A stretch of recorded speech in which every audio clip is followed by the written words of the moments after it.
Olá, nosso grupo faz parte do curso de Cálculo Numérico do professor Aníbal na Faculdade de Ciências Aplicadas da Unicamp em Limeira.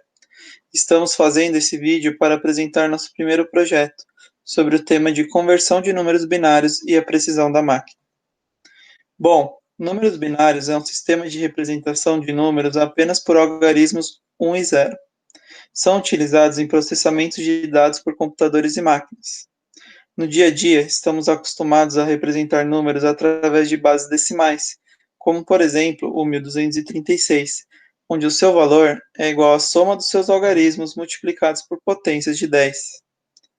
Já os números binários são representados pela soma da multiplicação de seus algarismos, 0 e 1, por potências de 2, como exemplificado no valor decimal 103 e seu respectivo binário. E para converter número decimal em binário, são realizadas sucessivas divisões por 2, até chegar ao menor valor inteiro possível, que no caso seria 1. Pode-se ver no exemplo em que há divisões do 489, e o resto de cada divisão é um dígito do valor binário correspondente. Pode ver que os dígitos do resto de cada divisão é apenas 0 e 1, o que corresponde ao valor binário. E o processo anterior, ele serve apenas para valores inteiros. Para valor com casas decimais, utiliza-se multiplicações por potências negativas de 2, por meio dessa equação geral descrita na tela, e a cada passo da multiplicação, multiplica-se os dois lados da equação por 2. Temos como exemplo a conversão do 0,25 na base 10 para a base binária.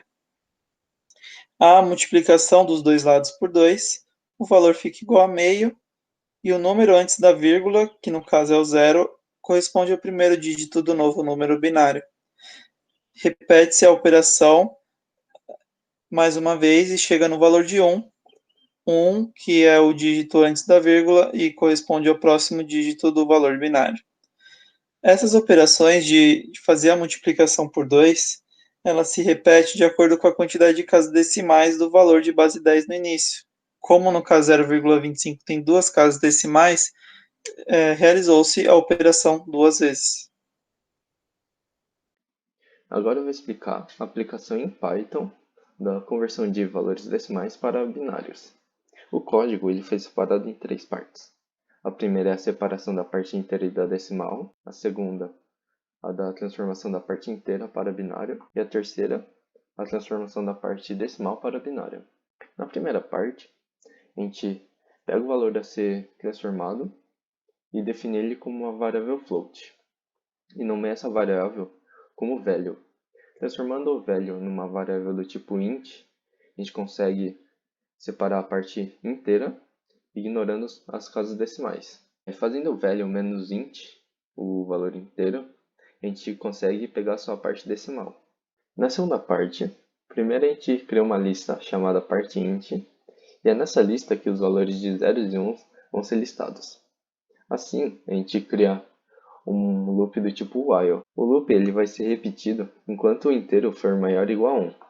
Quando ele for menor que 1, o loop vai parar. O valor do inteiro ele vai ser variado através de diversas divisões por 2. Quando o resto dessa divisão por 2 for 0, o valor de 0 é anotado na lista. E quando o resto for 1, o valor de 1 é anotado na lista. Essa sequência de zeros e 1s anotados vão ser equivalentes ao número binário da parte inteira. Na parte 3, primeiro a gente cria uma lista, que assim como na parte 2, essa lista ela vai armazenar os valores de zeros e 1s. A gente cria um contador, que conta os números de interações que vão ter, e um multiplicador, que multiplica os valores decimais por 2. Por quê? Porque enquanto na parte inteira a gente tem que dividir por 2, na parte decimal a gente multiplica por 2. Assim, a gente cria um loop do tipo while, com as restrições do multiplicador sendo maior que 0 e um contador menor ou igual a 10. Assim, quando a gente pega o multiplicador e transforma ele numa variável do tipo inteiro, a gente tem 0 ou 1. Quando for 0, o valor de 0 é anotado na lista, e quando é 1, o valor de 1 é anotado na lista.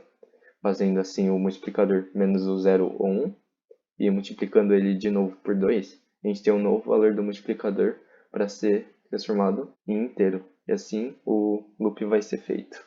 Quando a gente testa o código com um valor de 457.0625, a gente vê que a parte inteira e a decimal foram separadas e a parte inteira e a decimal também foram convertidas.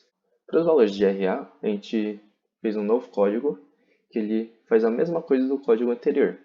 Ele pega os valores do RA e transforma em valores aleatórios. Para facilitar, a gente criou uma lista de RA e uma lista dos valores, fazendo tudo em loops do tipo for. Assim, testando para os nossos RAs, a gente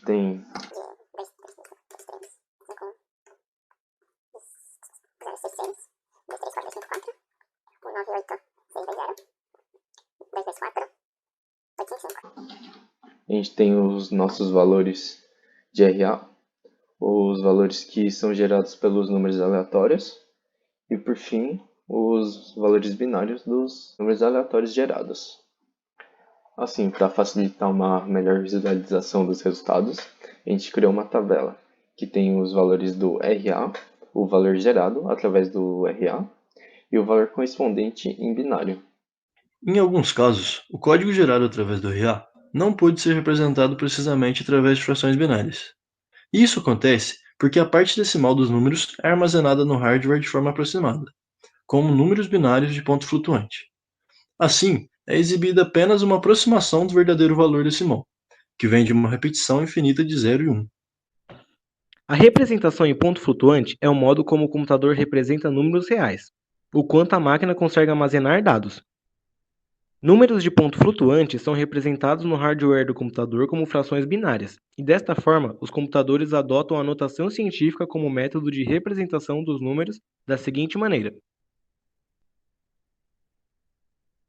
Infelizmente, muitas frações decimais não podem ser representadas precisamente como frações binárias, de maneira que os números decimais de ponto flutuante que você digita acabam sendo armazenados de forma apenas aproximada, na forma de números binários de ponto flutuante. No sistema de base 2, um décimo é uma fração binária que se repete infinitamente da seguinte maneira. Portanto, parando em qualquer número finito de bits, será obtida uma aproximação para tal valor. Hoje em dia, na maioria dos computadores, as casas decimais são aproximadas usando uma fração binária onde o numerador utiliza os primeiros 53 bits, iniciando no bit mais significativo e tendo como denominador uma potência de 2. No caso de um décimo, a fração binária seria representada de tal forma. O que chega bem perto, mas mesmo assim não é igual ao valor original de um décimo. Se o Python exibisse o verdadeiro valor decimal da aproximação binária que representa o decimal 0,1, seria necessário mostrar o seguinte valor. Vale ressaltar que mesmo que o resultado impresso seja o valor exato de um décimo, o valor que verdadeiramente estará armazenado será a fração binária representável mais aproximada. O código a seguir verifica a precisão da máquina a partir de dois valores arbitrários A e S. Para tanto, divide-se o valor de A por 2 e soma ele ao valor de S, até que a função A não mais seja satisfeita. Quando isso ocorrer, a máquina irá imprimir o valor da precisão da máquina, ou seja, o menor número positivo em aritmética de ponto flutuante, que também pode ser representado por 2 vezes o último valor de A, visto que no último valor de A imprimido, o valor de S é exato. Logo, chega-se ao limite de precisão da máquina. Portanto, o menor número aritmético de ponto flutuante utilizado pela máquina é 2 vezes o último A, representado aqui. Já por este código, utilizando a mesma lógica do código anterior, mas usando como base de dados valores gerados pelo RA de cada membro, chega-se à precisão da máquina.